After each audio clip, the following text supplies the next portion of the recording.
ଆଜିର ଏଇ ଜନ ଆକ୍ରୋଶ ସମାବେଶରେ ବିରାଟ ରାଲି ଶୋଭାଯାତ୍ରା ହେଇଥିଲା। ଯେହେତୁ କଂଗ୍ରେସ ଆମର ଭାରତର ପ୍ରଧାନମନ୍ତ୍ରୀ ଶ୍ରୀଯୁକ୍ତ ନରେନ୍ଦ୍ର ମୋଦି ଯେଉଁ 33% ସଂରକ୍ଷଣ ଯେ ଲାଗୁ କରିଥିଲେ ତାହାକୁ ଘୋର ବିରୋଧ କରିଥିଲେ ଆମର କଂଗ୍ରେସ ପାର୍ଟି।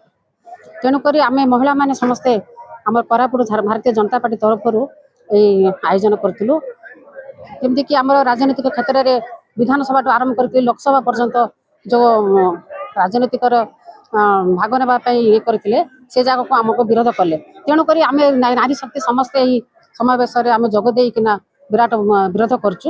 ଆଗାମୀ ଦିନରେ ଯଦି ଏହାର ଯଦି ଠିକ୍ ସମ୍ମାନ ଯଦି ନାରୀ ଶକ୍ତି ମାନଙ୍କୁ ଯଦି ନ ଦେବେ ତାହେଲେ ଆମେ ରାଜରାସ୍ତାକୁ ଓହ୍ଲେଇବୁ।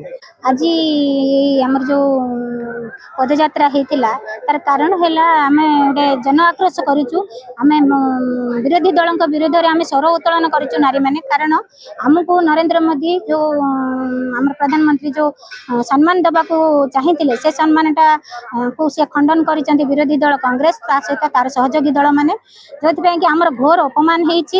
ଆମେ ଆମର ଯେଉଁ ନିହାତି ଆମର ଅଧିକାର ସେଇଟା ଆମ ଉପରେ କିଏ ଦୟା କରିନାହାନ୍ତି। ସେଇଟା ଯେହେତୁ ଆମର ଭାରତରେ ମାନେ 4 କୋଟି ଜନସଂଖ୍ୟା ଅଛି, ସେ ଭିତରୁ 50% ହେଉଛନ୍ତି ଆମେ ନାରୀ।